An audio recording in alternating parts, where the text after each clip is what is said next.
Pada masa pandemi COVID-19, pelatihan berbagai cabang olahraga baik di pusat maupun daerah memulangkan atletnya ke rumah. Latihan ini dilakukan secara mandiri dengan pendampingan pelatih dari jarak jauh atau secara virtual. Namun terdapat beberapa cabang olahraga yang melakukan pelatihan langsung, tentunya dengan menerapkan protokol kesehatan secara ketat. Antara lain adalah cabang olahraga angkat besi dan dayung. Sebagai kendala pelatihan di masa pandemi, tetap memacu semangat timnas untuk terus mengasah kemampuan guna meraih prestasi. Sementara itu, Kementerian Pemuda dan Olahraga sudah membuat grand design untuk pembinaan olahraga di Indonesia, termasuk di saat masa pandemi COVID-19 saat ini. Menurut Menpora Zainuddin Amali, rencana besar pembinaan olahraga akan dilakukan secara menyeluruh, mulai dari hulu hingga hilir. Di hulu, pembinaan sumber daya manusianya, sedangkan prestasi di hilirnya. Sejak pandemi corona merebak, Presiden Joko Widodo sudah memerintahkan untuk mereview semua kegiatan olahraga di Indonesia. Karena itu, Kemenpora segera mengevaluasi lagi program-program olahraga yang sudah dijalankan untuk kemudian akan dievaluasi ulang. Indonesia sudah 75 tahun merdeka, namun belum juga mempunyai grand design besar olahraga. Akibatnya, Indonesia ketinggalan dari negara-negara lain.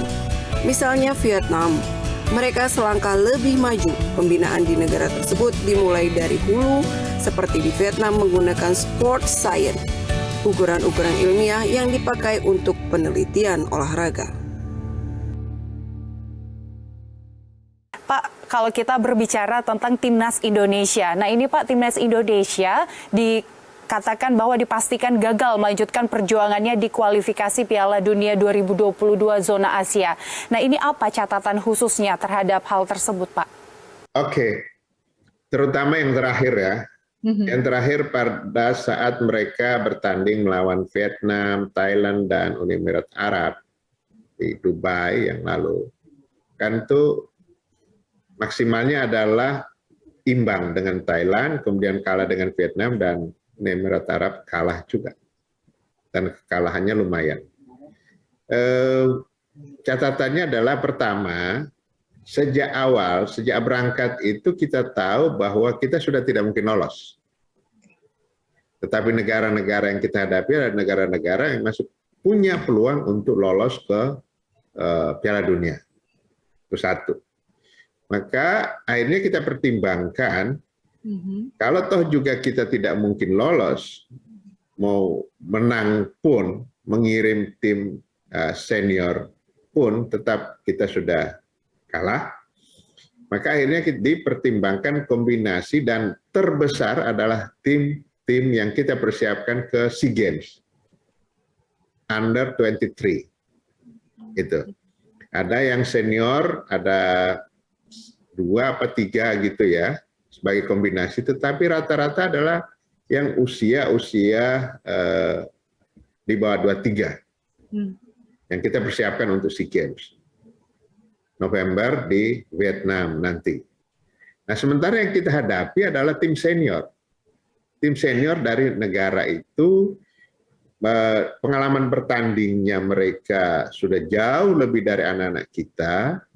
Kemudian mereka sudah pernah merasakan bagaimana bertanding di level-level internasional, karena atmosfernya berbeda. Berkompetisi di dalam negeri dengan di luar negeri itu atmosfernya berbeda. Nah, yang kita lawan ini jauh, karena memang apa? Mereka masih ada harapan untuk bisa lolos ke Piala Dunia. Itu sebabnya full tim mereka yang memang benar-benar dikirim ke sana. Misalnya yang saya tonton waktu Vietnam itu adalah mereka yang rata-rata pemainnya ketemu kita pada saat SEA Games yang lalu. Nah, sementara SEA Games ke depan, itu pada umumnya mereka udah nggak bisa main karena batasan usia kan gitu ya.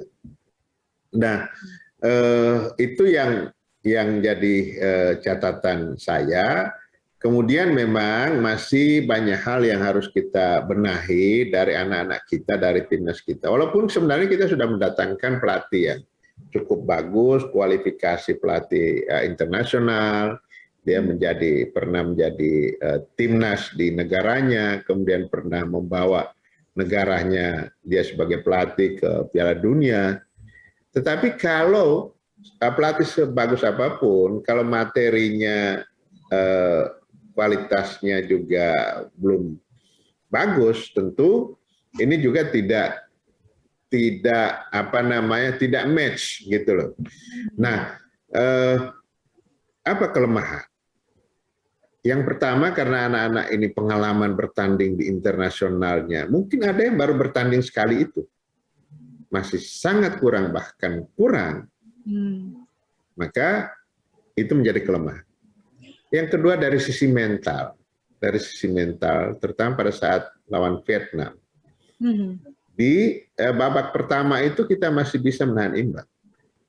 Tapi begitu masuk ke babak kedua, kebobolan yang 1 gol yang pertama, terus kelihatan sekali down mental anak-anak kita.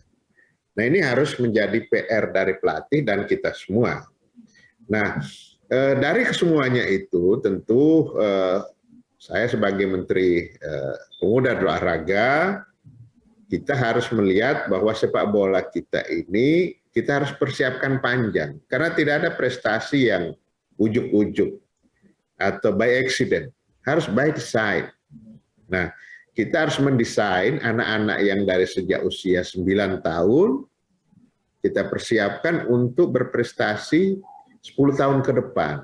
Nah, anak-anak ini kan dikumpulkan di pelatnas kita aja baru beberapa bulan sebelum berangkat. Walaupun mereka di klubnya masing-masing sudah juga terbina. Tapi saya kira itu tidak mungkin bisa menghasilkan prestasi yang maksimal. Yang ada adalah harus kita mempersiapkan dari usia dini, kemudian atlet talenta, kemudian ke junior, baru kemudian dia ke elit tim nasional. Itu baru bisa. Nah, jenjang-jenjang ini kita tidak lalui karena memang kita tidak mendesain untuk secara serius. Kalau toh juga desainnya ada, implementasinya di lapangan juga tidak. Nah kebetulan sekarang Presiden sudah mengeluarkan Inpres nomor 3 tahun 2019 tentang percepatan pembangunan sepak bola nasional. Nah ini kita jadikan sebagai dasar untuk pijakan, sebagai pondasi kita untuk berjalan, sehingga terstruktur pembinaan kita. Jadi saya berharap kira-kira 10 tahun ke depan kita punya satu tim nasional yang bagus, yang cukup kuat, tangguh, asal kita konsisten. Nah memang, ini masyarakat kita ini mau instan, maunya supaya segera hari ini bertanding, ya harus menang. Nah sementara kita tidak sadari sistem pembinaan yang ada, kualitas pemain yang ada, materi yang ada, itu juga kita tidak persiapkan dengan baik. Nah negara-negara lain, bahkan nutrisi itu sudah dikontrol. Pelatih kita, Sintayong ini, sangat ketat terhadap kedisiplinan makan. Dia larang betul anak-anak timnas kita itu nyentuh gorengan. Padahal gorengan itu adalah makanan kesukaan sejak kecil kita. Gitu. Nah, ini contoh. Nah, itu yang membuat kelemahan-kelemahan yang ada di tim nasional kita. Tetapi kalau ditanya apakah saya optimis, satu saat saya optimis. Asal kita membinanya secara terstruktur, konsisten, dan berkesinambungan. Tapi kalau angin-anginan ya seperti sekarang hasilnya. Yeah.